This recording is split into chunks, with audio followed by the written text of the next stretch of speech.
I don't make a habit of conjuring the dead, he said. It never benefits the living. Ratwana Daswin lifted his eyes from the magically preserved human corpse on his table. He looked into the empty sockets of the animated skeleton named Ermont the Undying standing across from him. Is that supposed to be an impression of me? It sounds nothing like me, he said, picking up a small glass vial off the smaller table to his left. Well, maybe I would be better at impersonations if you'd left me with vocal cords, Ermont said, his bony jaw clicking with each passing word. Ratwana sighed. Are you going to complain the entire time? The skeleton before him shrugged.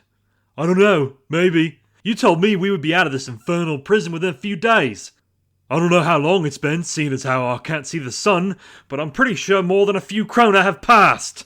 Ratwana poured a few drops of the liquid from the vial. They hit the skin of the body below him and sizzled.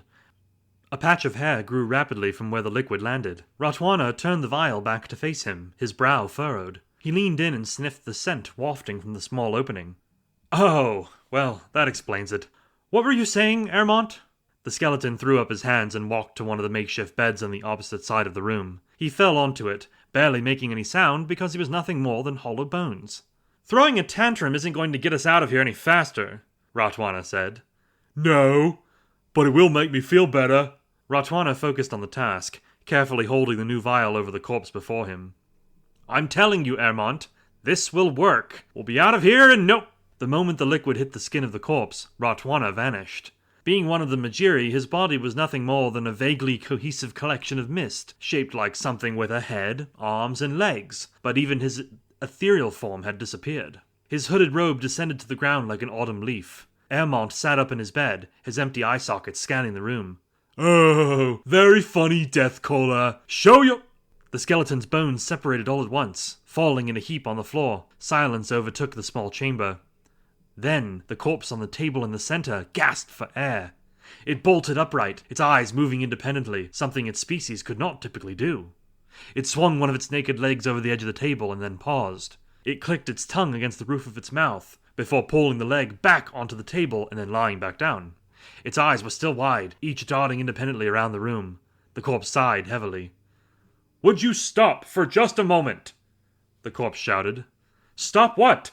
The corpse replied, using the same voice. If we both try to control it, we'll never get out of here. The corpse continued. Wait a moment. You never said we would both be inside the same body. That was literally the premise of the entire spell, Ermont.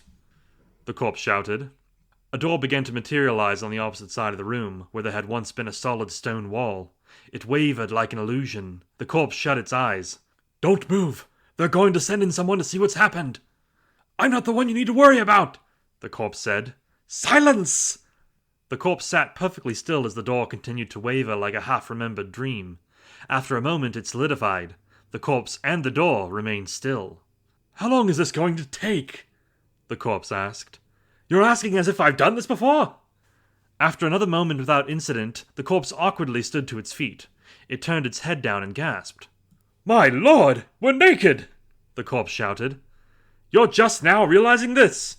The pale body walked over and picked up the robe off the floor. It had brushed off some dust that had gathered on the gold embroidery running along the hood seam, put on the robe, and headed to the door. As it reached out to grab the iron handle, the corpse's hand twisted back toward the body. It grunted in frustration. What in the nine hells are you doing? The corpse asked. Get my bones, damn you! Fine! The corpse turned around and returned to the pile of bones belonging to Ermont the Undying's body. It used the bottom of the robe as a pouch, awkwardly shoveling bones into the fabric. There! Can we go now? The corpse asked. Yes, thank you. The corpse walked back to the door and pulled the handle open. Fresh air rushed into the room. As it stepped through, the world turned on its side. The corpse landed face first on a cold stone floor, but it was a different floor. Being trapped in that other realm for as long as he had, Ratwana was quite familiar with the intricacies of the floor in his prison. This one was different. Can we please leave this body now? The corpse asked. Yes, I believe we can. A brilliant flash of light, and the corpse returned to being a lifeless husk. The pile of bones on the ground beside it rose up into the air, arranging themselves and snapping together until it resembled the skeleton of a humanoid creature. Meanwhile, a black mist swirled in the air. It slid into the empty robe and filled it out. The two figures looked around the dark room they found themselves in. "I don't know what we would have done if that wayward thief hadn't accidentally wandered into our prison," Ratwana said, looking down at the corpse. "I suppose you could say we had a bone to pick with him," Ermont replied. Ratwana didn't have eyes, but he glared at Ermont nonetheless. "Any more cheeky jokes like that, and I'll send you back into the prison," he said. Beneath them on the ground was a small artifact that had trapped them both long ago. Freedom was his, but Ratwana was not eager to face the sins that had led him to being imprisoned in the first place. "Time to face the music, friend. Let's see what the Majiri are up to, shall we?" Ratwana asked. Ermont nodded. "I'm proud of you for trying to make amends." Ratwana shrugged. "As I said, I'll do anything but return to that prison."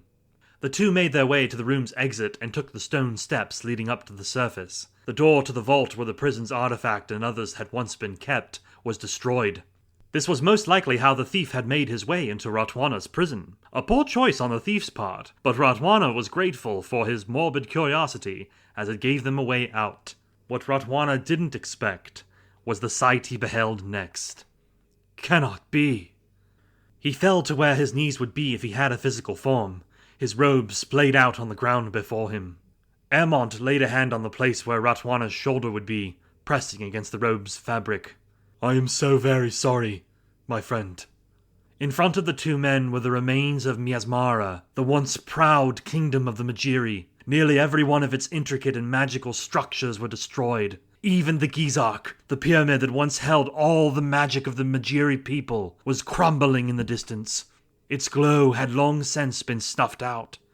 There was no doubt in Ratwana's mind. The Majiri were gone, and had been for a very long time. Fintan Marybrook awoke from his slumber, gasping for air. He climbed out of bed and ran to his window. He threw it open and sighed as he saw the valley of Scar before him. The gnarled trees of Avondale were also exactly as he remembered them. He breathed a sigh of relief. It was only a dream. A vivid dream, but a dream nonetheless. While he had never met Ratwana or his faithful companion Ermont, Fintan did fear that prison they had come from. After all, it had been originally designed to capture a Titan. Catching his breath, Fintan headed into the kitchen to make some tea. He heard a knock on the door and paused. He wasn't expecting company. He walked over to the back door of his humble abode and pulled it open. An elven woman with golden hair stepped inside. "Ah, Sarai! Once again you've managed to surprise me. That's not an easy thing to do," Fintan said. "Sorry, I just finished gathering the information you wanted." She set down her wooden staff, an intricately carved piece with a metal sphere fastened to the top. The treasure of the elven people, the Chronoscepter. She then turned and pulled a stack of parchment from her leather bag at her side. She tossed the papers onto Fintan's table, spreading them out so he could see them. Each one had a portrait drawn on one side and text written in ink on the other. "Impressive work! Did you draw all these portraits yourself?" Fintan asked. Sarai shook her head. "No, Kenny did." Fintan shot a look back at Sarai, his face painted with bewilderment. "You mean to tell me that young Kanadara did these? Ha! She was merely drawing crude figures last time I saw her." Sarai shrugged. "What can I say? She's been practicing.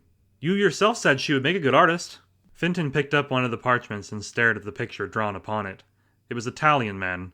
One of the horns protruding from his head was broken, but the other curled around the top, sitting upon a rich wave of shoulder-length hair. Fintan flipped the page over. "Yeldab? That's an odd name. Hard to believe you managed to get information on a Talion man. I was told they had gone into hiding and didn't like guests." "Not just one," Sarai said, picking up another one of the parchments. "I got word of a second one. There are other strange folks in here too. Some of them are races unknown to me. It's quite the crew you have here," Sarai said. Fintan nodded as he scanned the full scope of the portraits on his table. "What will you call this band of adventurers?"